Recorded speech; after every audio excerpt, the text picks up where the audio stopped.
Good evening. You're watching the main news on HKIBC. I'm Wynna Wong. Here's a look at tonight's top stories. John Lee finally unveils his cabinet, which features many familiar faces from the civil service, but few newcomers. Carrie Lam says she would have retired 10 years ago had she not been asked to stay. And a fifth consecutive day of four-digit COVID infections fails to dampen Father's Day celebrations. Incoming Chief Executive John Lee has finally unveiled his cabinet exactly 6 weeks after he won the election uncontested. Most principal officials come from civil service backgrounds, while a number of lawmakers are making the jump to the executive branch. Isaac Lee reports. The guessing game is finally over. Just 12 days before John Lee is due to take office, the incoming chief executive unveiled his full cabinet of principal officials. There were both familiar faces and newcomers. Eric Chen, a former immigration chief who now heads the chief executive's office, will become chief secretary.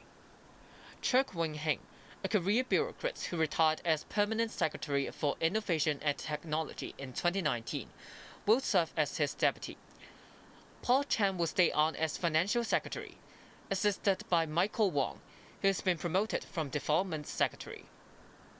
Former Bar Association chairman Carrie Lam will lead the Justice Department.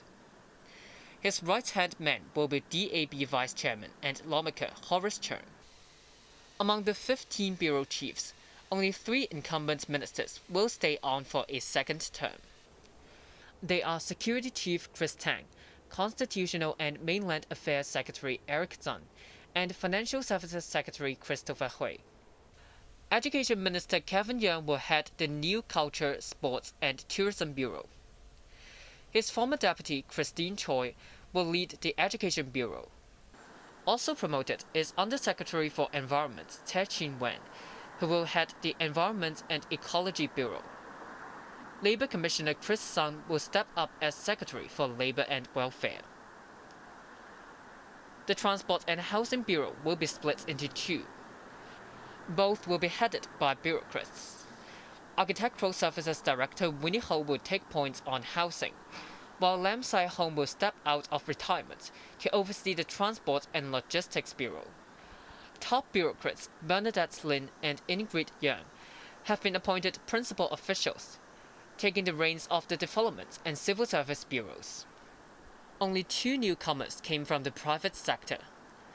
Renowned surgeon Lo Chong-mao has been named Health Minister, while top aviation executive Algernon Yao will take charge of the Commerce and Economic Development Bureau. Incumbent lawmakers Alice Mack and Sun Dong round up the cabinets. They will oversee the Home and Youth Affairs Bureau and the Innovation, Technology and Industry Bureau respectively. Meanwhile, former Correctional Services boss Wu Ying-ming will succeed Simon Pei as ICAC Commissioner. Isaac Lee, HKIBC. John Lee brought his cabinet out to meet the press this afternoon, hours after his list was approved by Beijing. He promised to build a better Hong Kong and made it clear he pays no attention to sanctions from foreign countries. John Lee was keen to show off his newly minted cabinet. On the same day the central government gave his list the final nod, he brought them all out to greet the Hong Kong public. This team is united and loyal, and we share the same ideal of governance. We will be result-oriented, with emphasis on team spirit and execution. A number of incoming senior government officials, including Lee himself, have backgrounds in the disciplined services.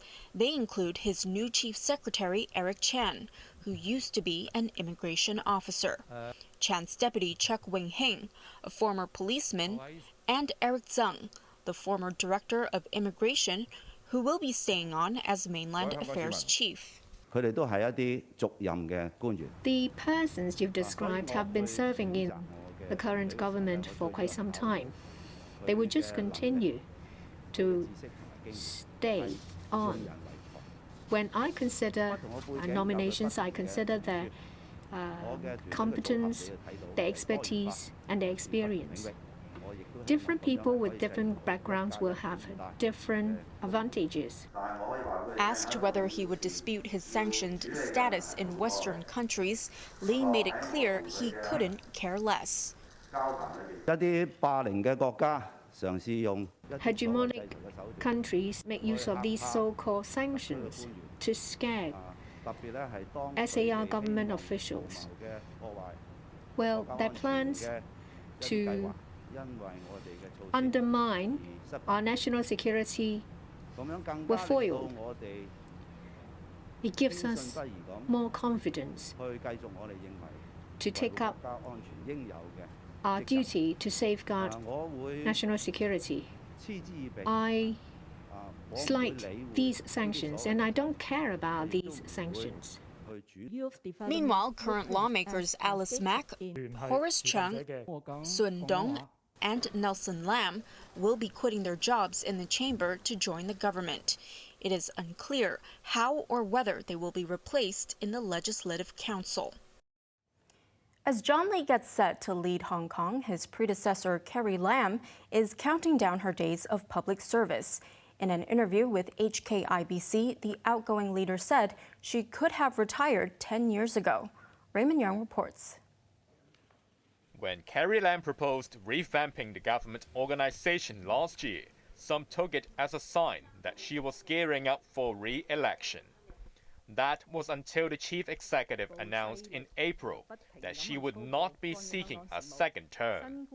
In an interview with HKIBC, the outgoing leader explained the plan was about her long-term vision. If you have already decided to step down, then why did you make such a proposal? Well, I'm sorry, Raymond. Whoever asked that question perhaps do not fully appreciate this person, Carrie Lam. I do not stop doing just because it is none of my business. I try to lay the groundwork for other things to happen, provided that groundwork or that basis is essential for Hong Kong's future development. With just 11 days to go before stepping down, Lam revealed that she could have retired a decade ago. By the end of my tenure as a Secretary for Development, I actually have made plans to stay closer to my sons in the United Kingdom. So I have no aspiration to stay in the government or to even take on a higher position. But the then Chief Executive-elect has urged me and asked me to stay on. Lam was eventually appointed Chief Secretary in 2012 before taking up the top job 5 years later, making her one of the longest-serving government officials. You can watch the rest of the interview on HKIBC's Talk the Walk next Saturday, 8:30 p.m. Raymond Yang, HKIBC. In other news, Hong Kong's COVID infections remained above 1,000 for the 5th consecutive day, but authorities have ruled out another outbreak similar to that of the 5th wave. The city logged 1,276 new cases, 115 of which were imported. 6 more people came down with the BA.2.12.1 variant through unknown sources. So far, none of the 250 locally transmitted cases of the Omicron subvariant required intensive care or passed away. But due to its high transmissibility, BA.2.12.1 infections and their close contacts will be sent to quarantine facilities. Macau has launched a fresh round of citywide mass testing after detecting COVID cases for the first time in more than 8 months. All 680,000 residents of the former Portuguese colony were asked to get tested before noon on Tuesday. That prompted long queues outside some of the 53 PCR testing stations. Classes have been suspended, while citizens were urged to stay home. Buildings where patients were found will be sealed off for at least 1 week. The casino hub logged 21 local cases today, but authorities believe many more infections have yet to be identified.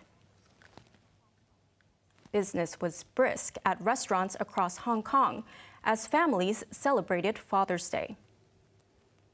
These girls expressed love by pampering their dad with a dim sum meal at a Mongkok eatery. Some prepared gift cards for their father. The restaurant's manager said all tables were occupied during the morning and afternoon tea sessions, but he blamed a recent surge in COVID cases for a drop in dinner bookings, which were down by 40% compared to previous years.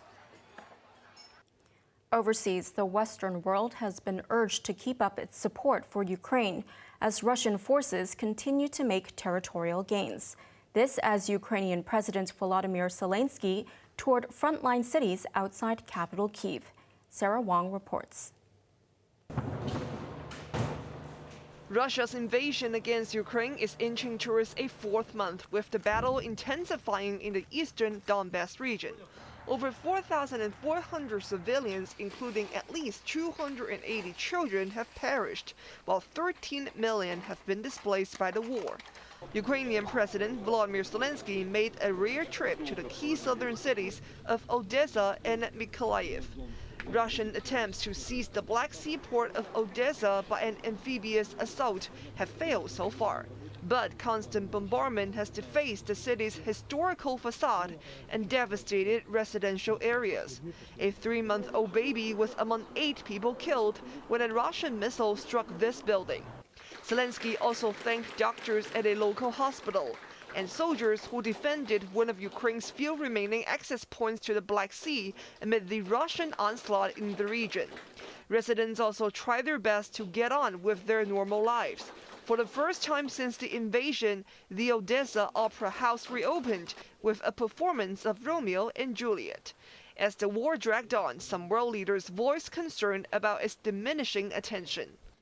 The worry that we have is that a bit of Ukraine fatigue is starting to set in around the world. The Russians are grinding forward inch by inch, and it's vital for us to show what we know to be true, which is that Ukraine can win and will win. Russian President Vladimir Putin insisted that his military offensive was justified. His forces are on the brink of capturing the key eastern city of Severodonetsk, but fierce resistance has stalled the advance. The Russians are also struggling to make gains around Kharkiv in the north and Kherson to the south. Sarah Wong, HKIBC.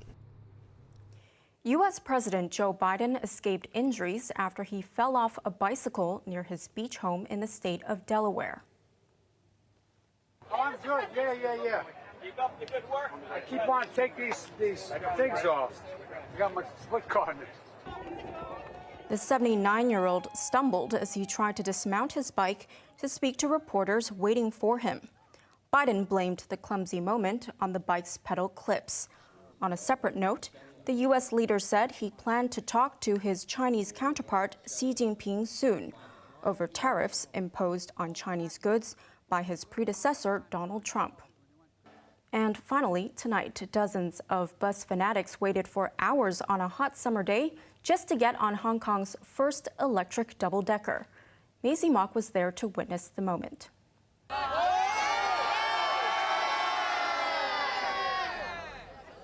Bus fanatics arrived in droves at Hong Kong Stadium this morning to ride on the city's first electric double-decker. The maiden voyage may be set for noon, but dozens turned up hours ahead of schedule. Ever since they announced that the first run of this bus will be in today, then many of us have been excited, and I've arrived here around 2.5 hours earlier to queue up so that I can have a chance to get on this bus. I am so happy, and I think it is great for today.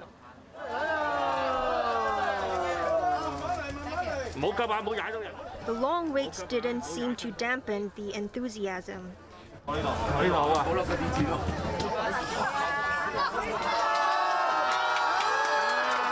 Passengers wasted no time trying out the features, including the USB charging ports, while others documented the journey. They weren't shy to point out shortcomings either. I think need to improve their air conditioning because very big. I'm still very hot in here. Yeah. In a 2-week trial, the electric double-decker will ply route number 5B between Kennedy Town and Causeway Bay. The company will gauge its performance in traffic-heavy areas like Wan Chai here before assigning the bus to other routes. While the electric double-decker is one of a kind, Citybus hopes its fleet of buses will achieve zero emissions by 2045. Parent company Bravo Transport will also test out hydrogen fuel cell buses before deciding which model to invest in. Maisie Mock, HKIBC. A look at the weather before we go. Isolated thunderstorms tomorrow morning, followed by sunny intervals and 1 or 2 showers. Temperatures will range between 28 and 31 degrees. Similar conditions in the coming days. Now let's take a look at the weather around the world.